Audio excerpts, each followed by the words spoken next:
स्वागत है आपका देश न्यूज में और मैं हूं आपके साथ कौशिया। भारतीय रिजर्व बैंक आरबीआई ने ई रूपी के पायलट प्रोजेक्ट को लॉन्च कर दिया है।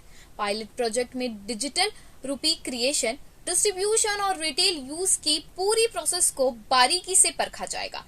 इस टेस्ट से मिली लर्निंग पर रिटेल डिजिटल रूपी में बदलाव होंगे, फिर सभी के इस्तेमाल के लिए इसे जारी किया जाएगा। ई रूपी को लेकर आप लोगों के मन में कई सवाल होंगे कि ये कैसा होगा, ये कैसे काम करेगा। इसके अलावा कई लोगों के मन में ये भी सवाल होंगे, क्या ये यूपीआई से अलग होगा या यूपीआई की तरह काम करेगा, कितने तरह की ई रूपी होगी, किस बैंक में होगा डिजिटल करेंसी का इस्तेमाल, आम लोगों तक कब तक पहुंचेगी।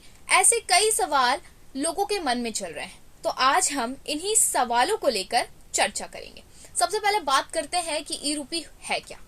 ई रूपी आरबीआई द्वारा जारी किए जाने वाली डिजिटल करेंसी होगी। यहाँ नोट या सिक्के के रूप में ना होकर डिजिटल रूप में होगी। यहाँ लीगल टेंडर कहलाएगी, जिसका आम लोग पैसों के लेन देन के लिए इस्तेमाल कर पाएंगे। इसे पेटीएम या किसी अन्य ऐप के वॉलेट में पड़े पैसों से तुलना ना करें। वॉलेट में पड़ा पैसा डिजिटल वर्जन में जरूर है, लेकिन यहाँ डिजिटल करेंसी नहीं कहलाएगा। अब जानते हैं कितने तरह की ई रूपी होगी। ई रूपी दो तरह की होगी। पहला CBDCW, दूसरा CBDCR। CBDCW पहले समझते हैं। CBDCW यानी डिजिटल करेंसी होलसेल। इसका इस्तेमाल होलसेल में होगा। CBDC होलसेल का मतलब यहाँ चुनिंदा वित्तीय स्थान, बैंक और गैर वित्तीय स्थानों द्वारा सरकारी सेटलमेंट के लिए इस्तेमाल की जाएगी। जैसे जब किसी बैंक को सरकारी बॉन्ड खरीदने हो तो इसका इस्तेमाल किया जा सकता है। अब हम CBCDR यानी डिजिटल करेंसी रिटेल समझते हैं। यहाँ आम लोगों द्वारा इस्तेमाल की जाएगी, जैसे दवाइयाँ या कोई भी सामान खरीदने के लिए इसे इस्तेमाल किया जाएगा। फिलहाल आरबीआई ने होलसेल के लिए इसका पायलट प्रोजेक्ट लॉन्च किया है। अब जानते हैं किस बैंक में होगा डिजिटल करेंसी का इस्तेमाल। फिलहाल रिजर्व बैंक ने कुल 9 बैंकों को डिजिटल करेंसी के इस्तेमाल की अनुमति दी है। इसमें state bank of India, bank of Baroda, union bank of India, HDFC bank, ICICI bank, Kotak Mahindra bank, yes bank, IDFC bank, HDFC bank आदि शामिल है। अब जानते हैं कि ये आम लोगों तक ई रूपी कैसे पहुंचेगी। आरबीआई ने होलसेल के लिए डिजिटल करेंसी का पायलट प्रोजेक्ट शुरू करने के बाद अब 1 दिसंबर से इसके रिटेल इस्तेमाल के लिए पायलट प्रोजेक्ट शुरू कर रही है।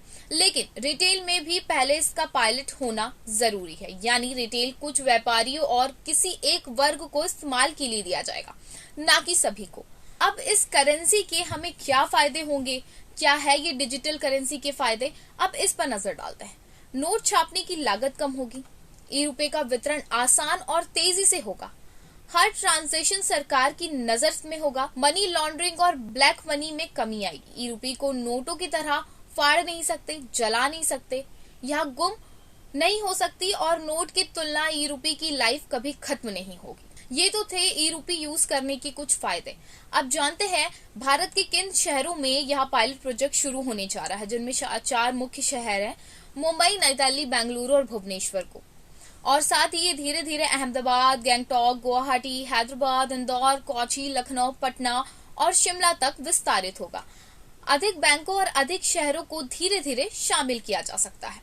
तो ई रूपी यूपीआई से कैसे अलग है।